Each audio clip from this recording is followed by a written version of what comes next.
I've got 10 minutes to respond to all of the issues. It's good to see some passion, isn't it? This is serious stuff, and I'm happy for that. And Adnan, we're quite happy to disagree very strongly, and we will remain friends at the end of this, I hope. First of all, I was disappointed but not surprised to see that Adnan brought up a whole lot of things that weren't related to the topic. So I brought along my Red Herrings Awards.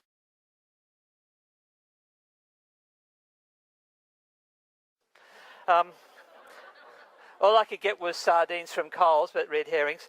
So a couple of the things were, the New Testament is a poor source of Jesus. We're talking about Muhammad, not about the New Testament. The Bible on torture, we're talking about Muhammad, not about the Bible on torture, not about the Bible at all.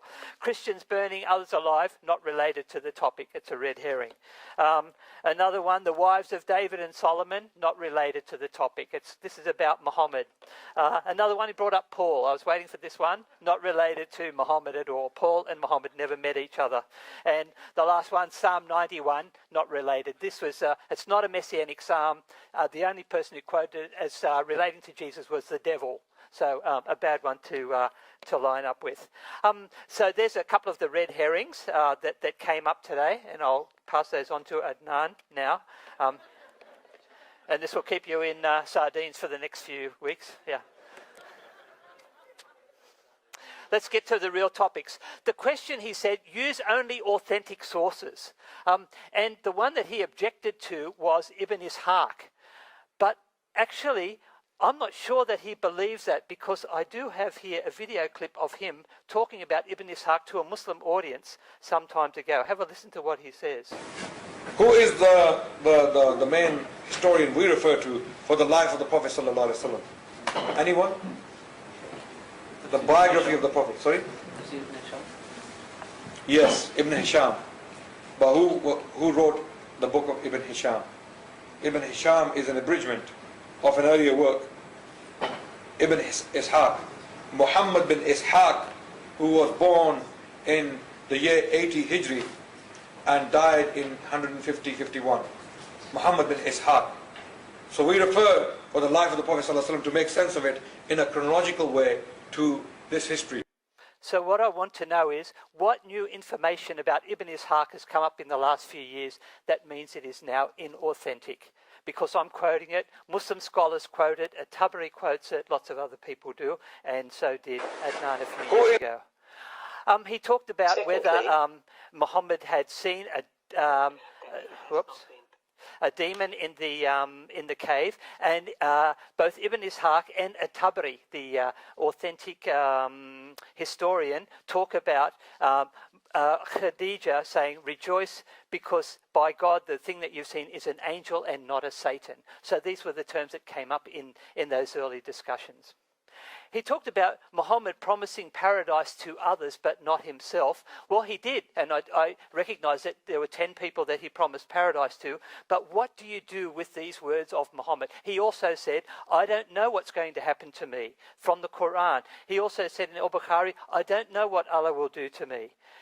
From al-Bukhari, I don't know if I will enter paradise myself. These were authentic sayings of Muhammad. We need to deal with them. He said it was dangerous for me to criticize his view of Muhammad, but why was it not dangerous for you to criticize my view of Jesus on Friday night? What's going on here? We should have equality in that. Everybody should be equally free and equally open to express their views, even if other people don't find it comfortable. I sat there on Friday night, I heard him saying things about Jesus that to me were really quite offensive and wrong, and I didn't think that was dangerous for him at all. Why is it dangerous for me? That's a big question. He says that Muhammad pressed Aisha, it says, on the chest, and she says, which caused me much pain. So this was seriously not just a little touch. This was a kind of an intimidatory kind of push on her chest that she experienced. He said that he thought that the Jews actually coped better under Islam. Not if you look at your history. The Pact of Umar in 717 said Christians and Jews had to wear a yellow seam on their garments. In Persia in 807, they were ordered to wear a yellow belt. In Granada, in Islamic Spain, they had to wear a yellow badge. Hitler picked up the same kind of thing. This was something that continued on throughout history. The Jews did not do very well under Islamic rule. Here's details about the Pact of Ummah and all of the things that the Christians and Jews were not permitted to do. We're not permitted to teach the Quran to our children. We cannot manifest our religion publicly or convert anyone to it. We cannot prevent any of our kin from entering Islam if they wish it. But people were not allowed to leave Islam and become Jews, not allowed to leave Islam and become Christians, which is still the case today. We were not allowed to ride with saddles, not allowed to carry any kinds of weapons. They had to travel around unprotected. But the Muslims were allowed to carry weapons. So it was not an easy life for them, which is why Maimonides, probably the Jewish John Calvin or the El-Ghazali, he lived in Spain under Islamic rule, and he moved to Cairo because he would not adopt the Islamic faith. They gave him the choice: you either convert to Islam or you have to leave, or we will execute you. And he stated afterwards, he said, the nation of Ishmael, that is the Muslims, persecute us severely and devise ways to harm us and debase us. No nation has done more harm to Israel. None has matched it. The more they choose, the more we suffer and try to conciliate with them, the more they choose to act belligerently towards them. This was the testimony of a famous Jew who lived under Islamic rule. It was not a positive experience.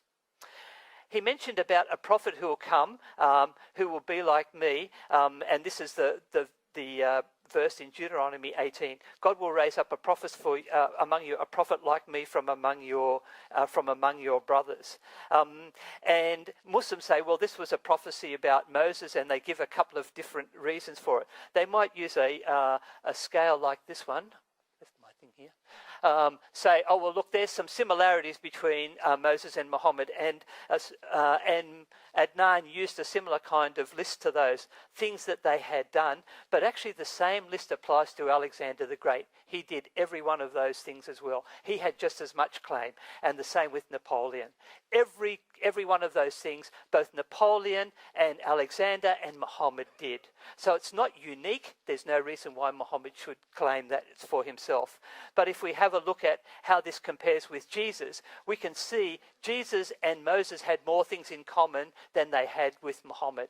All of these areas, Muhammad was not able to tick a single box on them. Jesus and Moses agreed on every one of them, and there's many more of these. In John 5 verse 46, Jesus referred that prophecy in Deuteronomy 18 to himself. He said, Moses spoke of me. And he said, everything that is written about me in the law of Moses, the prophets and the Psalms must be fulfilled. Peter said, Jesus was a prophet like Moses. Stephen referred to in Acts 7. There's a consistent connection between the prophecy in Deuteronomy 18 and the ministry of Jesus. It's made through by different people within the New Testament.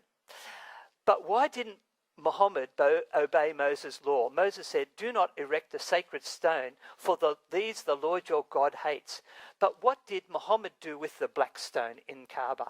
Well, he was the one who had taken the stone and actually put it back into the Kaaba. It had been washed out in a flood, and Muhammad was the one who was responsible for re-cementing it in there, even though God through Moses had said, do not worship black stones. So why didn't Muhammad do this? He continued to touch the sacred stone and kiss it and encourage people to do that. And if you're a Muslim, you can go to Mecca today and you can do that. A prophet like Moses would not do such a thing. He doesn't qualify to be called a prophet like Moses.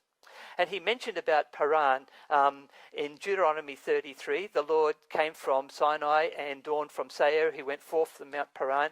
He talks about 3 visits: Sinai for Jesus, Seir for Jesus, Sinai for Moses, Seir for Jesus, and Paran in Arabia for Muhammad.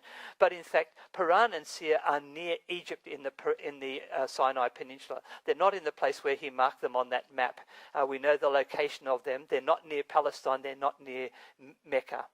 It was the Lord Yahweh who was coming in this prophecy. It wasn't someone else. It says, when the Lord Yahweh comes, he will go to these. He would come with a myriad of saints. He would not come with 10,000 or 30,000 soldiers as Muhammad did.